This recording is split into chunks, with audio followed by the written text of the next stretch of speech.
September 14 വിശുദ്ധ കുരിശിൻ്റെ പുകഴ്ചയുടെ തിരുനാൾ. AD 326 Constantine ചക്രവർത്തിയുടെ അമ്മ ഹെലന രാജ്ഞി യേശുവിനെ കുരിശിൽ തറച്ച യഥാർത്ഥ കുരിശ് കണ്ടെത്തി.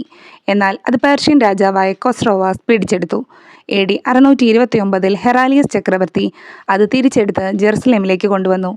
കുരിശ് തോളിൽ ചുമന്ന് കാൽവരിയിലേക്ക് പോകുമ്പോൾ വിലയേറിയ വസ്ത്രവും ആഭരണങ്ങളും അണിഞ്ഞിരുന്ന ചക്രവർത്തിക്ക് മുന്നോട്ട് നീങ്ങാനായില്ല. ജെറുസലേം ബിഷപ്പായ സക്കറിയാസ് യേശുവിൻ്റെ വിനയവും രാജാവിൻ്റെ ആഡംബരവും തമ്മിലുള്ള വൈരുദ്ധ്യം ചൂണ്ടിക്കാട്ടി.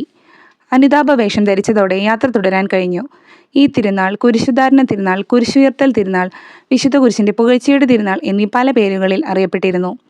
മോശ പിച്ചള സർപ്പം ഉയർത്തിയത് പുതിയ നിയമത്തിലെ യേശുവിൻ്റെ കുരിശുയാത്രയുടെ മുൻ നിഴലാണ്. വിശുദ്ധ കുരിശിൻ്റെ പുകഴ്ചയുടെ തിരുനാൾ നമ്മെ പഠിപ്പിക്കുന്നത് കുരിശിലൂടെ മാത്രം വീണ്ടെടുപ്പ് സാധ്യമാണെന്നും കുരിശിനെ സ്നേഹിച്ച് അതിനെ ജീവിതത്തിൽ ഏറ്റെടുക്കുമ്പോഴാണ് ക്രിസ്തുവിൻ്റെ യഥാർത്ഥ ശിഷ്യരാകുന്നതെന്നും ആണ്.